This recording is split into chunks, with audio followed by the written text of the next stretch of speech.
Assalamualaikum warahmatullahi wabarakatuh. Saya Suranda Gali Permata dari kelas 10-6 ingin membacakan esensi yang berjudul Petualangan Selarasa. Penulisnya Idiani, penerbitnya Perpusnas Press Jakarta, tahun terbitnya 2004, jumlah halamannya 115 halaman. Jadi yang awal saya baca adalah pembuka. Kategori bahan bacaan saya adalah naskah Nusantara. Naskah Nusantara merupakan teks kuno yang menjadi bagian dari warisan intelektual bangsa dalam dunia akademisi. Naskah Nusantara dipelajari dalam kajian budaya pada bidang filologi. Naskah kuno berbentuk babat, hikayat, kakawin, dan suluk yang ditulis dalam aksara dan bahasa daerah seperti aksara Sunda, Jawa kuno, Melayu, dan Bugis. Selain berbentuk naskah kuno, naskah Nusantara juga sudah banyak disadur ke dalam bentuk novel. Naskah Nusantara yang telah disadur menjadi karya fiksi menunjukkan upaya pelestarian budaya yang dikemas dalam bentuk yang lebih mudah diakses oleh masyarakat, terutama generasi muda. Dengan demikian, tidak ada lagi alasan bagi generasi muda untuk abai terhadap restorasi dan budayanya. Naskah Nusantara memiliki peran yang sangat penting, yaitu sebagai dokumentasi sejarah, ekspresi budaya, dan manifestasi pemikiran serta kebiasaan masyarakat terdahulu. Dengan membaca naskah Nusantara, kita dapat mengetahui bagaimana kehidupan masyarakat Indonesia bahkan jauh sebelum Indonesia lahir. Mempelajari naskah kuno dapat mengantarkan pembaca pada hakikat kehidupan berupa seni bertahan hidup dan relevansi kehidupan zaman dulu dengan kehidupan masa kini. Buku Petualangan Selarasa adalah sebuah karya sastra klasik, tidak hanya menyuguhkan hiburan, tetapi juga menyimpan nilai budaya, sejarah, dan kearifan lokal yang patut diwariskan. Petualangan Selarasa, saduran dari naskah kuno Jawa Serat Selarasa oleh Idiani, merupakan salah satu contoh upaya menghidupkan kembali warisan sastra Nusantara agar dapat dinikmati pembaca masa kini. Dan pesan moral cerita ini mengajar kita menyusuri perjalanan tiga bersaudara dari negeri Cempa yang berjuang melawan takdir yang menantang. Buku ini mengisahkan tiga bersaudara dari negeri Cempa, Selaganda dan Selarasa, yang memutuskan meninggalkan tanah kelahiran. Akibat ketidakadilan kakak sulung mereka, Raden Selarangka, petualangan mereka membawa pembaca pada perjalanan penuh. Mulai dari pertemuan dengan tokoh bijak seperti Syekh Nur Syahid, persahabatan dengan Nyi Rumsari, hingga bentrokan dengan penguasa kejam seperti Raja Atas Sulu. Setiap episode saranakan konflik, kejutan, dan pelajaran hidup. Di sini saya akan membacakan isi. Kisah petualangan Selarasa berawal di negeri Cempa yang diperintahkan Raja Selaberet, raja bijak dan saleh. Setelah sang raja wafat, tahta jatuh ke putra sulungnya, Raden Selangkara, yang ternyata bersifat serakah dan curiga. Ia merampas seluruh warisan dan membatasi kebebasan tiga adiknya, Selarasya, Selaganda, dan Selarasa. Merasa terhina, ketiganya memutuskan meninggalkan negeri dengan berlayar ke arah yang tidak menentu. Perjalanan mereka membawa ketiga bersaudara itu ke Pulau Nila, tempat mereka bertemu petapa sakti Syekh Nur Syahid.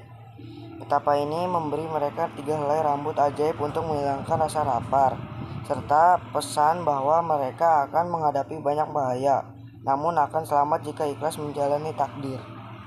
Dari situ, mereka melanjutkan perjalanan hingga sampai di negeri Atas Hulu, di mana mereka bertemu Ki Lubama dan putrinya, Nyi Rumsari, yang pernah bermimpi melihat mereka. Kehidupan sementara itu terganggu oleh perintah kejam Raja Atas Hulu yang karena tafsir mimpi buruknya memerintahkan pembunuhan seluruh anak laki-laki di negerinya.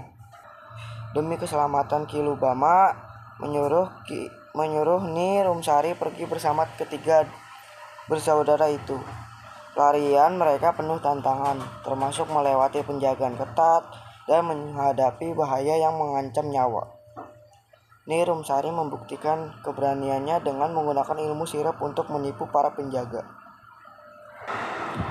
Petualangan terus berlanjut dengan peperangan di berbagai wilayah, pertemuan dengan bangsa jin, hingga perebutan kekuasaan. Selarasa si bungsu yang bijak dan pemberani semakin menunjukkan kemampuan memimpin. Pada akhirnya, perjuangan mereka berbuah kemenangan, persatuan kembali, dan tegaknya keadilan. Kisah ini tidak hanya memukau dengan alur petualangan, tetapi juga syarat pesan moral tentang kesetiaan, keberanian, dan arti kepemimpinan yang adil. Di sini saya akan menjelaskan kelebihan dan kekurangan buku. Yang pertama yaitu kelebihan buku. 1. Nilai budaya tinggi, mengangkat naskah kuno Nusantara sehingga pembaca dapat mengenal kekayaan sastra klasik Jawa.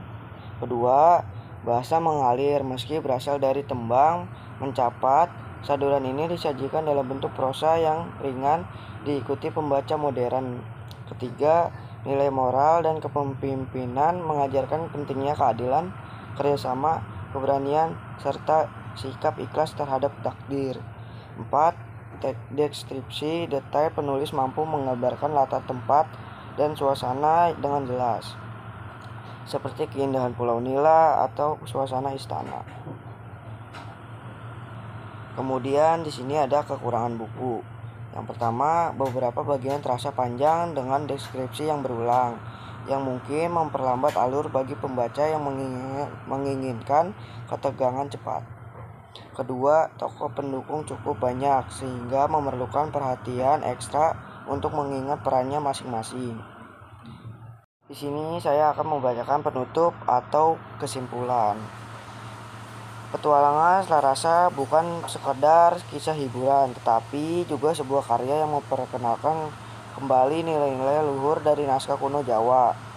Melalui saduran ini, Diani berhasil menjaga alur dan esensi cerita asli sambil mengemasnya dalam bahasa yang mudah dipahami pembaca masa kini.